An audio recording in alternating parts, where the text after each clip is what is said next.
families and they have kids. Okay, dear colleagues, maybe we start. So I'm very pleased to greet here Agustín Castilla-Ávila from Sevilla and from Salzburg. And actually this project here is quite a long history. We have about 2 years. And it was last year. It was planned, but in the library was situation that it was full actually this time. And then this manager of library suggested me that okay, we make this, but in next January. And so now exhibition is officially open. And now I actually ask Agu to make some kind of artistic talk and run through, and maybe you can explain picture by picture and also generally your idea. So please, Agustín. Thank you very much for your support with the exhibition, Andrews. Thank you, Hans Junta. And I'm very happy to have these works here. And I will talk about the very first thing about the value of music and the value of silence. In my opinion, as an artist, the value that music used to have historically has changed, and now because of too much music everywhere, I think people are tending, in general, everywhere in the world, to value silence, or what we think is silence. This is another thing, in the way we used to value music. So, because of this interchange of values, I'm just being consequent with these works, Still Life with Silence, which are music scores, but more conceived for the contemplation, actually. Because in Western music, not everywhere, music has some graphics, and now because of this interchange of the values, so now these graphics, this range, this amplitude of all the graphics, they can be put together to build several things. At the same time, there's one thing that is also happening here that I'm very interested in, which is the inner voice. So the more I hear about people speculating that artificial intelligence is going to reach our inner voice, the more I react against it. And this is a way to do it. And so I believe now my physical voice and your inner voice, I consider myself a person integrated in the group, and I'm aware I'm just a little bit of a very tiny bit of the world, but at the same time, individualism is represented the most. Individual thing I can think of is the inner voice. So it's your space where no matter what, nobody will, or nothing will get inside. I mean, they can read your gestures, but nobody will hear what you hear in your head. I mean, there's some exceptions, some sickness like aphantasia, which they believe they don't hear anything in their voices. So with these elements and this being consequent, I do mainly I can group this. I started this in 2007. Actually, when I arrived in Salzburg in 2004, I became very interested in silence, probably because of the song composed in Salzburg, Silent Night. And I was thinking about the meaning of silence. So I kind of found my way. I had a lot of paths, different paths that were at some point completely closed.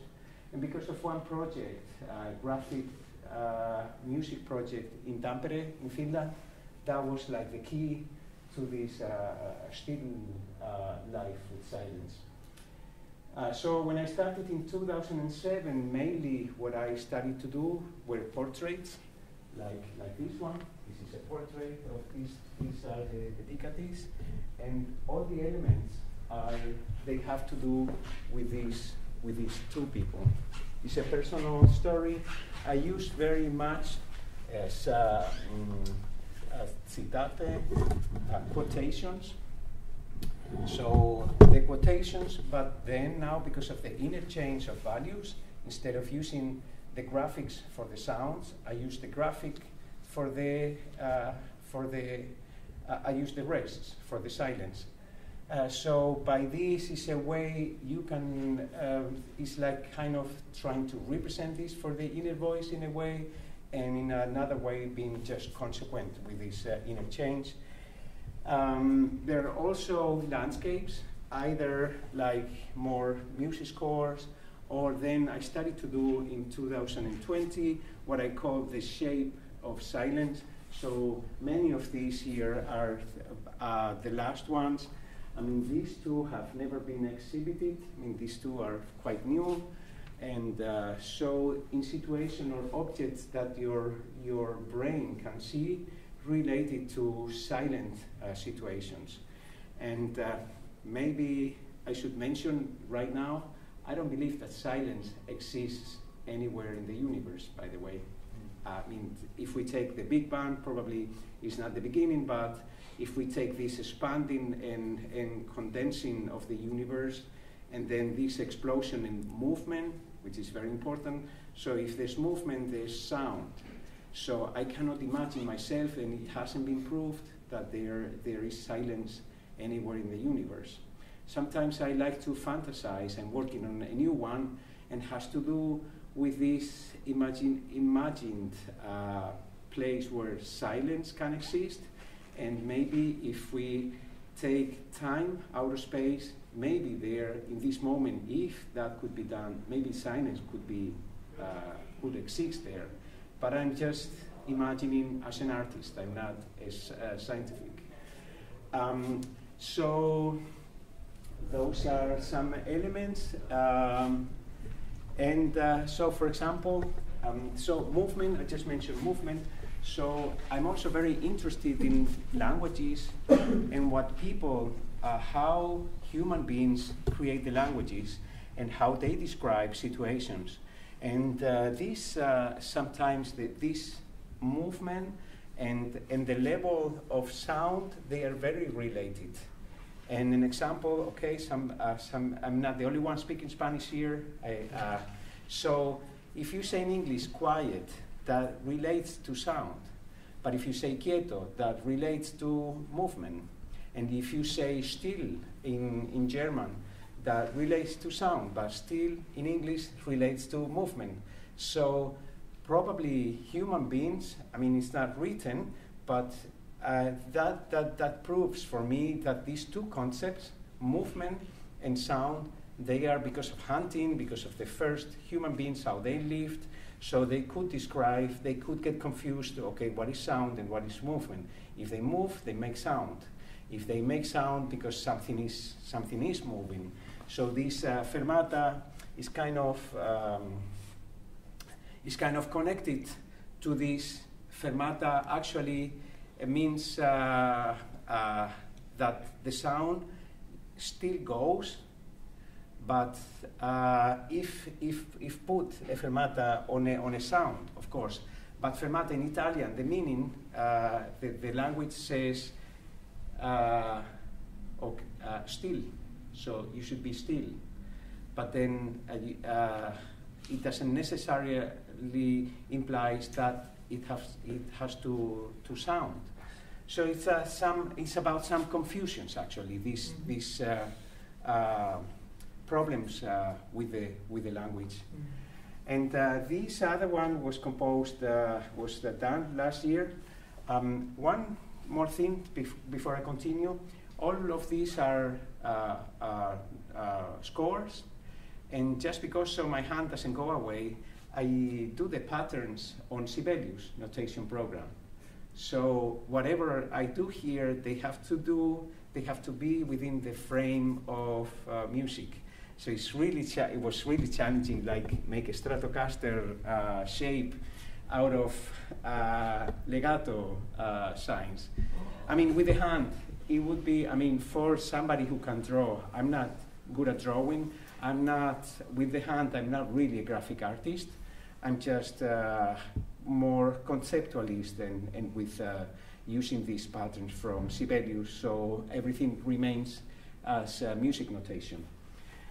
So some of these, the shape of silence, I wrote a guitar piece for Margarita Scarpa for solo guitar called El Silencio que Mata, The Silence That Kills, and then right after I thought of making also Still Alive with silence. So you see the fixed. Because of and it's very interesting for me, most people I asked, they didn't see this as aggression. So because it's this, for me, for the artist, speaks about aggression and oppression, like a sign of oppression, and the silence actually that we or people living in an atmosphere of oppression, that they are forced to be quiet. This one here, also from 2020, was in September was the 50th anniversary of Jimi Hendrix's death, and I was really wishing, as in the States, the movement after the assassination of George Floyd, I was really hoping that the 50th anniversary of Hendrix's death would be used as an icon for in this movement that at the end was called Black Lives Matter. In my opinion, they could have used another name, but okay, I'm just more or less an spectator. So I wanted to create this in memoriam Jimi Hendrix. So I use a quotation of his angel. So it's kind of a representation on the ascension of the soul of Jimi Hendrix. I mean, historically, this ascending the heavens, I mean, it's been represented graphically, visually in, I mean, millions of occasions. And this one is a little bit between the portrait. It is a portrait and has some elements of this, the shape of silence. So it's a cello that kind of becomes a light or a guide. It's like represented friendship, and here the quotation. I mean, if you know Beatles, you can read here that the music. I mean, for musicians, it's very easy to understand and even to hear, to imagine what they hear. So the quotation here is with a little bit of from your friends. So you can da da da da ba da ba da da da. So there are so many quotations like these. Of course, also angels and also some kind of Jimi Hendrix graphics. I mean, from his covers. And in the same way, this has to do with a muse, representing a muse created by Irina Kendelbacher, or Irina Repé, artistic name of her, which she gave to me many years ago. Hello. Hi. I had the pleasure to play for their wedding, Christoph and Irina, and this is a quotation of a piece that I even composed for their wedding. And all these elements, they have to do with these two people, and they are kind of visual elements to do with they both. This one, any Zappa fans? Zappa? Yeah. Yeah? So probably you know this quotation, even the ponies. Mm-hmm. So I was very, it didn't happen many years ago. I heard Frank Zappa speaking about the one big note, mm-hmm. and in a way has to do with my ideas. I don't believe that, I mean, from this moment that the universe started, I mean, let's take the Big Bang, it's very easy.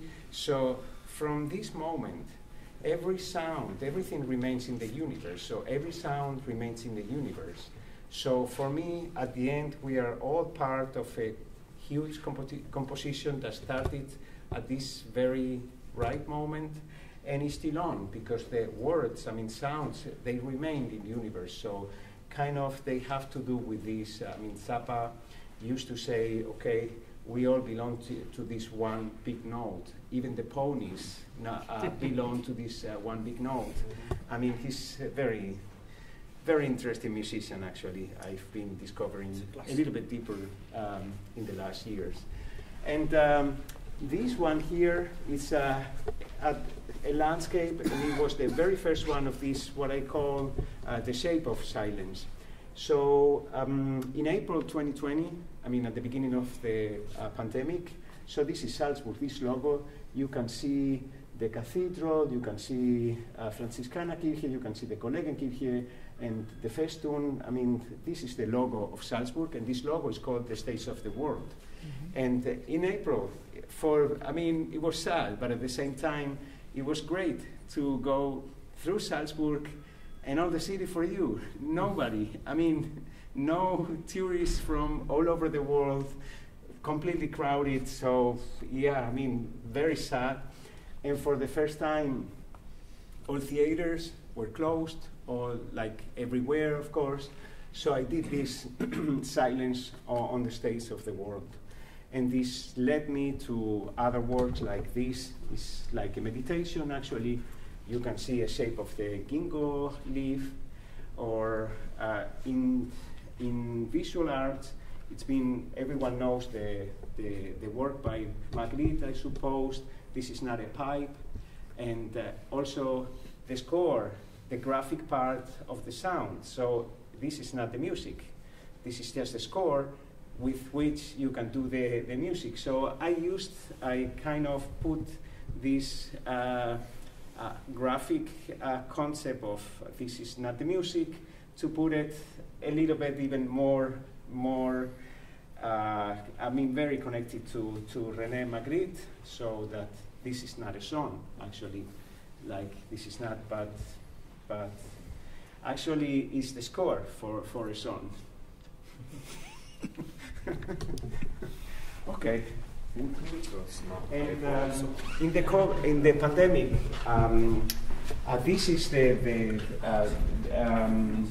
landscape piece of Salzburg, the stage on the world, and this one also has to do with COVID.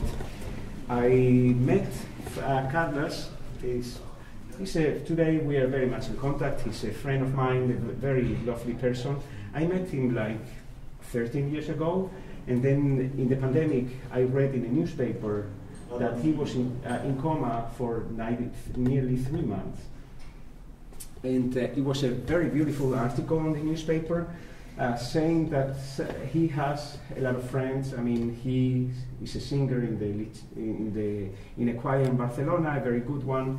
So one of his friends would bring every day the music and Ombra Mai Fu from Handel, so he would listen to this aria continuously. So actually what I'm doing here is just a quotation of Ombra Mai Fu and of, I can't remember the name of this character, of this character showing the way out from the coma. So some elements of this is actually, you can see physically that it's like the bed has to do, I mean, taken from photographs where the bed he was lying in while at the hospital. So being consequent as an artist, believing that silence has now more value than music. I mean, if I'm consequent, and somebody asked me, can you write, somebody passed away, can you write a minute of silence? How would you do it? Because a few years ago, or I mean, even today, we can just do it, fermata, like there, one sign, one fermata, and put there 1 minute. But for me, this is not rich enough. I mean, it can be, of course, but I wanted to do something more, a little bit bigger, actually. So this is probably the fastest still life that I did when Nicolas Hanoncourt passed away. And so it has to do, the instrumentation has to do with his life and also with fantasy and this visual tradition. So you have at the same, I mean, he started to play cello, then he changed to viola da gamba before becoming a conductor, and then in the middle, you have this visual. I mean, we always, when a soul is ascending, like in the In Memoriam Jimi Hendrix, so it's a choir of angels and trumpet of angels. So this is a quotation of Purcell's Music for the Funeral of the Queen Mary. For me, I will be very thankful all my life to Hannu Kurt for showing me Purcell's music. I remember when I was very young, and for the first time, I became really very interested in Henry Purcell, and even today he's one of my favorite composers, and for this I'm very, very thankful to him. So if in this ascending to heavens, I mean, I was really thinking, okay, now he's going up, now they might have the best conductor for this celestial music. And so I reproduced the heavens, I mean, the stars, the constellations, the way it was when he passed away. It was at the end of March 2017, I believe. I'm not completely sure. I forget a lot of information. And I don't really believe in miracles. I mean, I think everything is a miracle anyway. But something happened, I mean, right in this moment that I don't write in the books, but when I'm among friends, I can tell the story personally, which is when I finished this very, very quickly. So right after I made a break, I was walking through Salzburg. It's very rare that you can see clear skies at the end of March. So, okay, a lot of elements really clapped. I mean, really clear skies, and I was just walking, I don't know, some point in the evening, and then I saw a light, like violet. I thought, oh, fireworks. I mean, you see a lot of fireworks around Christmas, even afterwards, even in January, even time of Carnival, but not at the end of March. And then this light took really long. And when I was thinking about this conductor conducted the music of the sphere, that was when it came. And then the next day on the paper, I read that it was a meteorite, and apparently it went down very close to the place where Hannu Kurt passed away, in Attersee, where he used to live in Austria. I mean, probably 200 years ago, somebody would have said, it's a sign of God, or it's a sign of this, but I didn't say anything, just in case. And this is another portrait.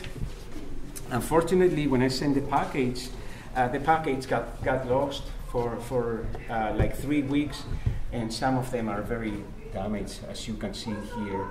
I mean, even one of them, I need to tie them properly.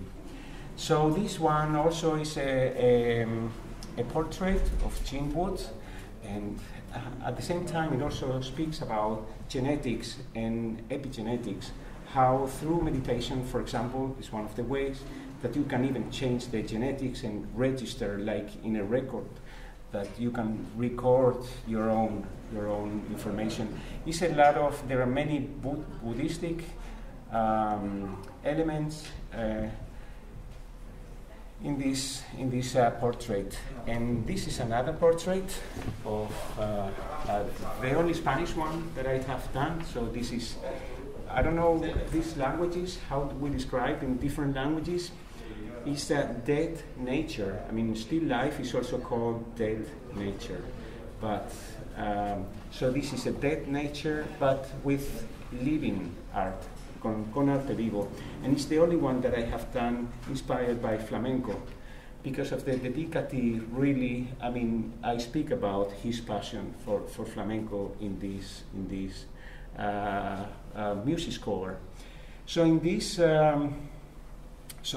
most of the instrumentation here is like fantasy instrumentation. So I'm using as instruments some shoes.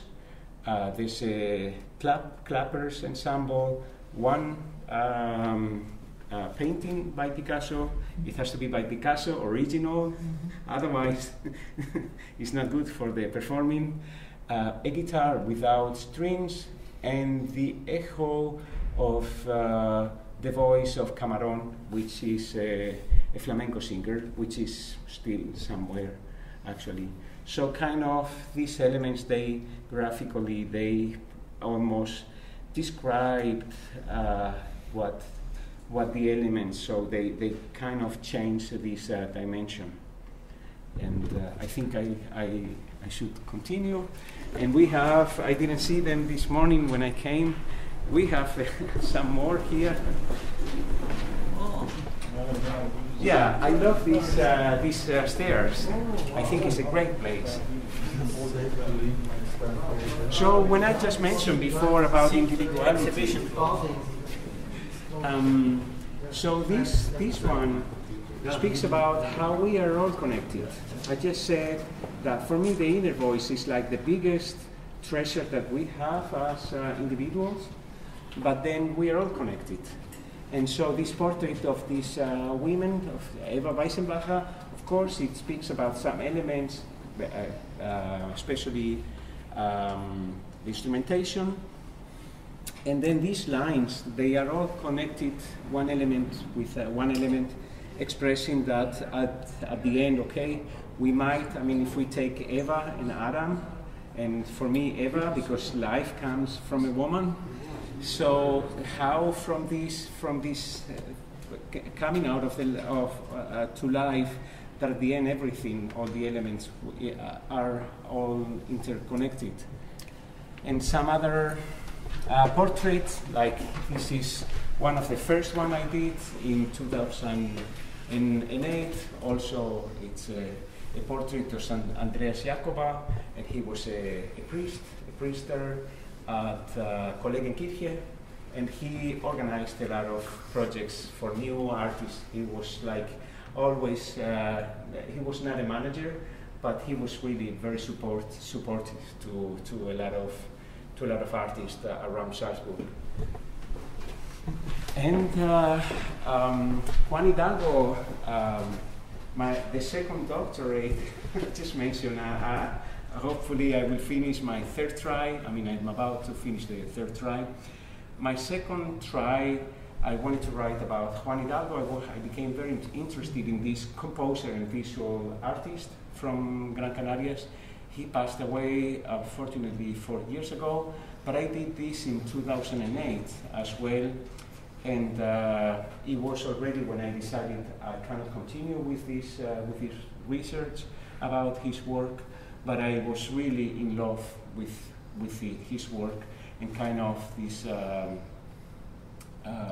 piece represents some of his works. Especially he has a Republican piano. I really loved it, and then also Cage's, John Cage's, he was a student of John Cage, Juan Hidalgo, and also the instrumentation includes Cage's piano. And this one here is another portrait of Fernando Fernandez Gao, and a good friend of mine, even I called him my uncle. And so this one is a quotation of the poem, and also from Karl Orff, from O Fortuna, from Carmina Burana.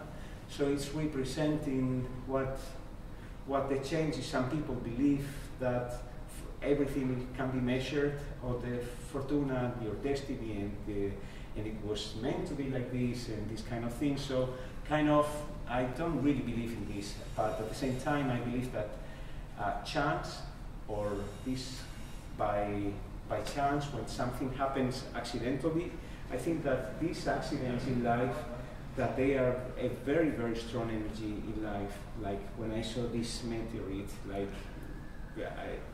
you want to believe it's statistics, although sometimes, oh, this is magic. And kind of speaks about these two forces, about, like, call it statistics or call it destiny, or chance. I didn't want to put this in the middle. I wanted to, not perfect. Also because the body is not symmetrical, so at the end I think it's more, for me, it's more perfect, or it really, if it was exactly in the middle, it would bother me a little bit. And so this also is one of the first one from 2008, and it describes the kind of the relation of a guitar duo. So Elliot Fisk, and Zaida Meneses, very famous guitar players, and whom I knew very well, especially in this time. We got together many times, and kind of this changing of, I know it's a little bit personal, but kind of expresses their relation. Actually, they are a very lovely couple, and with a lot of course, like artists. But that kind of melting to each other. Actually, at the end, these two like becoming just one. And so these, all of them, they kind of represent. They are very connected to storytelling, which is something that I really love. And this is a lullaby, and it also has to do with storytelling. So it is this lullaby has to do with the sun, has to do with some stories that I shared with the dedicatee about storytelling and improvising storytelling and so. And at some point doing this, I changed what it was meant to be a sun. Actually, it kind of changed to a fish. A lot of people see a fish there on the shape. It's everything notation, Sibelius notation program. And then so, because if you saw the movie by the Beatles, with the Beatles, Yellow Submarine, so kind of I saw some elements of the Yellow Submarine here, so kind of I went a little bit towards that kind of visual art, and I used this, Here Comes the Sun, actually, as a quotation by the Beatles. And we have the last one here. So also, I believe also one of the first ones from this year, 2008. So it's a portrait of Alexander Mühlenbach. He's a composer from Luxembourg, living in Salzburg. He was one of my composition professors in Luxembourg. A very good friend for many years. Unfortunately, I'm kind of always somewhere, and I haven't seen him before the pandemic, unfortunately. But it expresses my admiration for him. Actually, it was done for his birthday, for his 70th birthday, and he speaks about Vesbart's the Blackbird. It's a piece he has for solo clarinet, and kind of I use a quotation. And if you see the lines 2008 or 2020, 2022, there's always, I mean, I should have started here, so the lines are more elementary, and yes. But then, silence can express some, can be very forte. The most powerful silence I have seen ever. And even it goes more. Yes? Så schnell wie möglich. Noch schneller. Yes. If you have any questions, either if we have time, Andrews can say. I can answer now, otherwise I will be here for weekends, so anytime. I have a question about your measures, or the bar numbers. No, bar numbers. How is it called? The takt. Yeah. The bars. The bars. For example, in the Harnoncourt painting, chose 60 over 4, like 60 over so it's quarters. just one bar, so 60. I mean, 60 quarters. this. What's it? The time signature. The time Yeah. signatures. Yes, Yes. yes. And mostly we're using 4/4, or here it's also interesting 59/2. So his 59 birthday half. was 69, not 70, 69. I told him it's gonna be cooler, it's gonna be more cool if I do it for 69 birthday as for 70. Okay. It looks more like 59 for my eye. Yeah, for me too. A bit. Or 60? No. Yeah, 59. Oh, so it was, okay. Of course, it was 2008, he turned 59. Yes, yes, yes. So some numbers that they have to do with this, yeah. But the minute of silence, so that it is strictly a minute, so the duration, so that's why it was 60 okay. so it's exactly 1 minute, but it's only one bar. Actually. And also the tempi, I'm quite interested in them. How you choose them, because I think in the first or second with Cage. Yes. Over there, it was the tempo was like 0.7. Yes.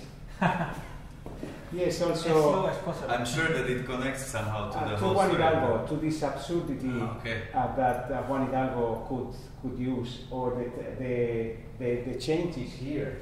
I mean, here. So you start calmo, largo, lento, dolce, ansioso, espressivo, appassionato, dolce, espressivo, nervoso, ansioso, furioso, then again espressivo, energico, quasi fermo, molto calmo, dolce, un poco eterno. Okay. So it's this change, mood changing. Oh, this is a good. Yeah. So kind of. Okay.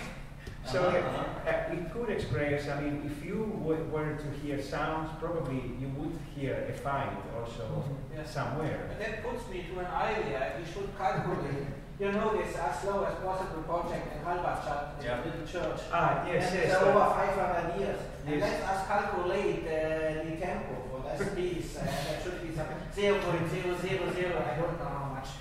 Yeah, I actually never thought about it, actually, calculating this. But of course, I was wondering, and you use the note signs for the tempo, Yes. and not the poses for the tempo.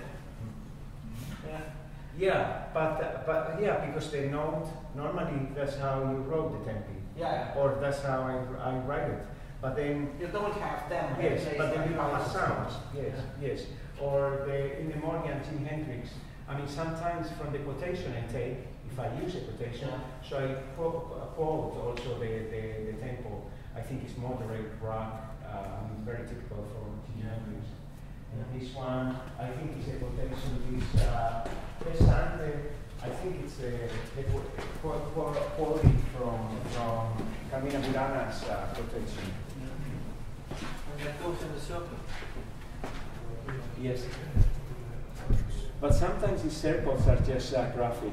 I mean, kind of, it's like, makes, you can find a logic, but doesn't have to be this music logic, because it uses with the visual aspect of the graphics we use in music. What shape is this? This is just a Legato bogen. Genau. It's a legato bogen, dated legato bogen. So I just change the shapes. This figure, what is Yes. What is Many legatos. Yeah, but what expresses this? It's a it's- ball or it's a sound? Yeah. Or It's again. I mean, there are so many spheres here. How to express spheres musically? So you have many, and of course, not completely round, but this one. Okay, so how many of them? I think it was 27 or 28. Yeah. Because also the numbers I of think the lines. 14, 15, Yes. 16, 17, 18, 19, 21, It's 3, 4, this is 5, 6, 27 pieces. Yes. Also has to do. No, it cannot be 27. 20. No, 28, I guess. 28 is here. Okay, Yes. I don't know where. Because it's double. 3, 4, 5, 6, 7, 8, 9, 10, 14, 15, 16, 17, 18, So 30. 20, 1, 2, 3, 4, 5, 6, 7, 8. Yeah, that's right. 28. Or 28, yes. It's like the cycle of the moon. Yes. That's 28 days. Because the poem, this Gothic poem of the Fortuna, speaks about this, the cycles. The cycles. So I was wondering, maybe you have some secrets I and would numbers read a coded. A book from the library. I brought 2 books, so you can read. Sometimes my mind is in the last years mainly producing, so I forget myself a lot of information about my own works, but I write them all. So they are all written in this catalog, and they speak about these phases of fortune. I would ask, what is Repoo Clavier? So it's a work by Juan Hidalgo. So he exhibits this piano as a sculpture. So it's a black piano with a Republican flag, the Spanish Republican flag. But I don't know myself, I don't think so that it was ever played in a musical context. So piano is a sculptural object. Yes. So, but it's very connected. I mean, if, for anyone familiar with Juan Hidalgo's work, so you would know this. What is the Canarian core? It's the Canarian bird? Yes, he's an artist from Canary Islands. So the instrumentation to support the music. So it's 2 pianos. It's not mentioned the Canarian vogel, this little bird. Yes. It is. Yes. And that comes from the Canary Islands. Because he's in Spanish you say he's a canario. Yeah. He's a canary. He's a, and you can say the same thing for the bird. He's a canary. He's a canario. Sorry, so the piano is this? Yes. Which one? No, not this one. This one? This one. Yes. Looks like this. Wall. Yes. And so the reason because it has the color of the flag? Yes. So it's painted. Violet, yellow, and red. The violet is not good.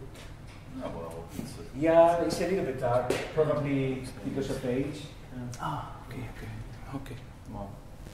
And I met him actually. I was really very motivated exploring his work and writing about his work and about music and about sculpture and photography and all his visual works, but at some point I had to quit, and that was very sad for me, very sad for him as well, but at some point I realized I need to keep producing, and I wish I had another life, or I didn't sleep, and I could spend a few hours a day to be a musicologist, which didn't happen until today. Yeah.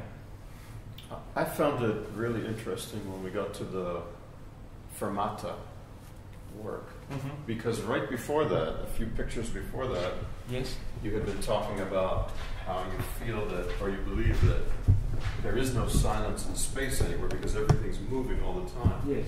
The exact musical meaning of a fermata is that time stops. Yeah. There's no movement. Everything stops. Even if there's sound, but time stops. There's no more beat. Yeah, the tempo. Right. But, the tempo stops. Yeah. But actually, in the music language, we understand what it is. But this explanation doesn't work in a normal language like English or Spanish and then we mix it with Italian, fermata. So yeah.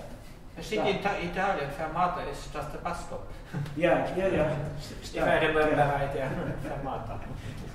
I thought it was an interesting correlation. Yes.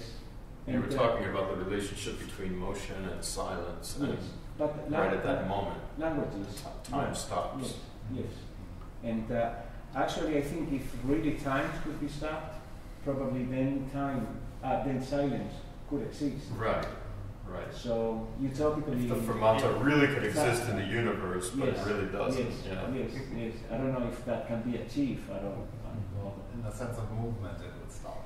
Yes. But then in the sense of sound, interestingly, that there is silence, because whenever you have zero pressure, there will be no sound. Yes, but can you obtain completely zero pressure in the universe? Almost, nearly, yeah. So to our ears, so vibration and sound are now two different things as well. Can we recognize sound if it's so quiet that it doesn't? Yeah, but that one thing, of course, we have to differentiate between perception and reality. Yes, because we are so. We perceive such a tiny. Yes, fraction. we speak about temperature. I mean, in the universe, temperature starts from here until here. It goes infinitely up. And then and then we live like in almost two lines. And this is the coldest winter somewhere in Siberia, and the hottest temperature in the Sahara. And so for us, just it's some like two words. Micrometers of a scale of 2 meters. Yes, and with the sound, it's exactly the same. I mean, it's great that we cannot hear too much. Otherwise, I mean, the brain is already getting too much information. I mean, consciously, and also unconsciously, that we get too much information. So if we were to get even more audio information, I think either the brain would be much bigger to process all this, or that we would go crazy, I guess. I don't know. I think with the temperature it's a good idea to compare, because of course the temperature scale has just a 0 point. Zero temperature with what that was, minus 273.6 Celsius. Yeah, and if you want to generate it, they never achieve it exactly. It's not possible to reach it. Actually, it's just a theoretical concept, because you have still some little molecule is moving. Yes. And even here we say, okay, stay still, but the Earth, I don't know in which direction, probably this one. So the Earth, because of the sun, I think we are moving in this way. So we're changing position. And actually we don't know if we are up or we are down, because it depends on, we need a second point to say up or down. And because of gravity, for us, up is away from the surface, but the surface is also like this. So we say to Australia it's down under, but if you are in Australia, we say Europe is down under. Yes. Yeah. Okay, but sometimes now with decolonialism, now we can really, the mind can look from different perspective points. Even drawing maps to put north at the top is just an arbitrary decision. Yes. I mean, this region of the world is like. If you see the old maps, this old map from this Ali Idrisi, what was the map was first mentioned Tallinn as a city in the world. So this is for Estonians very important, this map. And this map was vice versa drawn. They have the north. On the bottom and the south in top. Wow, yeah, because of the sea, and then people, very interesting. It's just a question of standardization. So I've seen a map of the world, in quotes, because at that time it was what was known. Mm-hmm. But during the Arab, like the 600s, 700s, when the Arabs were like in charge of big land, and the north was at the bottom, south was at the top, because that was their world. They didn't care about Europe. Europe was at the bottom. Yeah. Very interesting today. I mean, we are very lucky today. I mean, when you're flying, they put the map, how you're traveling, and in different perspectives. So at least, so you can see from the air, but not always you are in the south, looking north, and so you can picture this and reprogram your brain. You can take Google Maps and turn that Yeah. Upside down. It changes it. Well, I've been spending my last about 2 years deep in four-dimensional space. We are clearly in four-dimensional space. Only humans perceive three, so then we blow your mind even more. So, like you say, we're a very limited species. Yeah. And the more we can expand ourselves, the better I think we'll become, without going crazy. Yeah. I think, or when it's too schnell, too fast. I think, it's stressing for humanity. I think we are in a period of little bit information stress. We need the bigger brains. Reactions. Yeah, but actually we are going. These theories we are becoming less intelligent because we use the brain less. Maybe then you have also seen these videos, famous videos with a projection of a four-dimensional cube what you rotate, and then you cannot understand that some rotation. It's a tesseract. Yeah. Really beautiful video. It becomes even more cool. Four-dimensional toys. You look that up on YouTube. Yeah. 4D toys. You can play with them virtually. It's fascinating. Yeah, well, anyways, we're digressing, but it is fast. And what I was bringing up, just one thing, is about silence in space. Is that even if there was such thing as a pure vacuum or whatever, it would never be perceivable by humans because we cannot even spend a second in a vacuum. If we are alive. We would never be alive to recognize it. Yeah, sometimes I say, if we are dead, silence we don't perceive. So it's really absolute silence. It's just, but if you're alive, you're moving silent. So, your cells, your blood running, your heart would be like... Exactly. Of course, we can say in some way, sound is not able to travel through the outer space because there is not enough molecules they can touch each other. But of course, we already generate the conception of sound to the conception of general of waves in general. And then we have electromagnetic waves, and then they can travel everywhere. And so I was maybe I was a high school kid, and I was interested. I studied music, of course. I was also interested in physics, and later I started to deal with this ham radio and get a license for that, and start to study very much how radio waves are traveling, and I saw that was so similar like sound waves. So then we can say the radio wave is the extension of the sound wave, and of course, as radio technology used to transform audio waves into radio waves and vice versa. And this has been every time fascinating how physics and music touch in some way each other. Yeah, actually, we underestimate this process converting audio to radio. Yeah. It's yeah, of course. Nowadays, this is the just analog conversion is deceiving because we make it digital, and it's not anymore so obvious. But of course, this modulation. So. But it's not just radio. The entire internet is fiber optic cable. This is also light and carries all the information of the entire internet.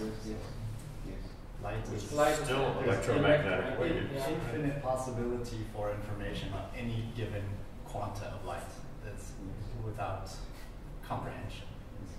Let's see what if they really create these quantum computers. When they're investing so much, probably it means it will come. Yes. And I think it's already happened. Well, that might be possibly a nightmare for all these encryptions, because then you should be able to crack this encryption in maybe hours and no, it's the opposite. Years. Well, now we're really digressing, but it's perfectly encrypted. Because whatever is quantum linked, there's nothing outside that. Then you have to quantum link, and nobody can crack it. Yeah, of course. You have to have the link before. Yeah. We'll see.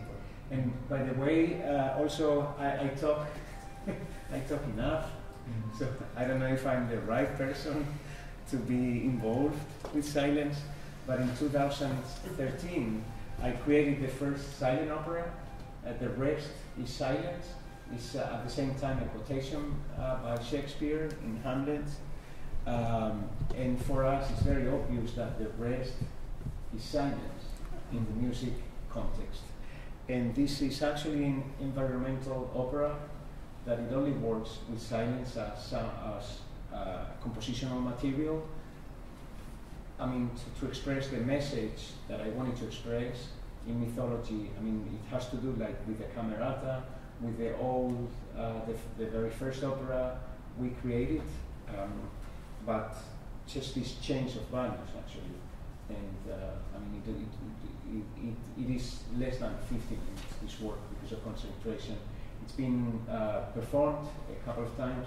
I've never seen people so concentrated in an opera in my life, really like intentional, and it's something to do with environmental problems in a mythological context, actually. But how you compose with silence? Do you have then the silence interact with some sudden sound, or?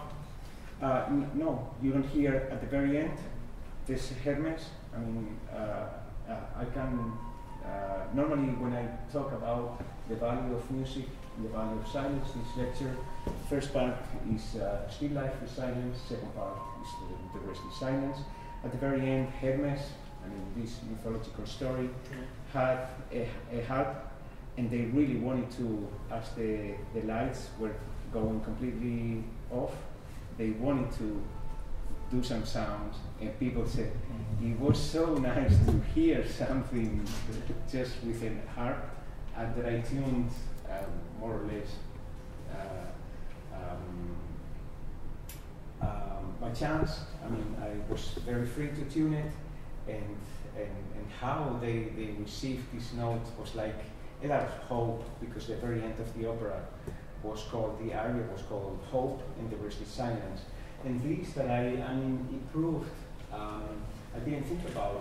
It came to me by chance that musicians, I was not in charge of the production, I just wrote this work, and then I gave it to a conductor at Mozart University, and then she was organizing everything, and then I would come to the rehearsal sometimes, and in one of the rehearsals I saw musicians using a piano with a note where I put, because instead of having graphics for the sound, everything was put graphics for the silent, because at the end all the expression, I mean, like we use forte, the duration, the tempi, everything. I mean, conductor, we have no audio references, so you have to write less complex because of the cues. So they have to move the leads, they have to do a lot of things. One of my goals was to compose an opera where people who can hear and deaf people could be at the same level of perception. Actually, deaf people were in a better position because they could read lips. I mean, you had the libretto, anyway, the subtitles you had behind. So you could, like in a normal opera, so you could see everything, you could more or less see all the expression. It was like watching an opera without the voice, without the volume. And conductor, everything really had to, all the expression and the stage and everything had to be.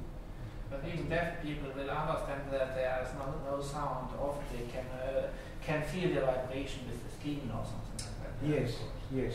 But they couldn't hear. I mean, I was the stage director in one production, and I used like the orchestra section, and the strings, the instruments were on the chairs, but no musicians. I thought, okay, well, I cannot just the musicians they are holding that would really distract and destroy the character I wanted to express. And then Christian Sadlecker, I think he was his name, of the stage director. he was hanging on the stage the instruments. That was also very impressive. And the instrumentation was like they would use in the Camerata Fiorentina at the beginning of the productions of operas. And a lot of things were the same. Kind of back then at the Camerata Fiorentina, they were trying to rescue the Greek tragedies. And what I tried to rescue was this atmosphere again, but with this change of values. And yeah, so when the musicians were rehearsing with the piano, they were telling me, yes, so I can put these notes in my head, so when I move my lips or everything, I hear the melody in my head, so I know what to sing, only without producing sounds. So this is what I mean that, oh, so it really works writing for the inner voice. So, yeah, it's a shame I couldn't hear that. Yeah. Thank you, Agu. Thank you. Thank you. Absolutely. Thank you.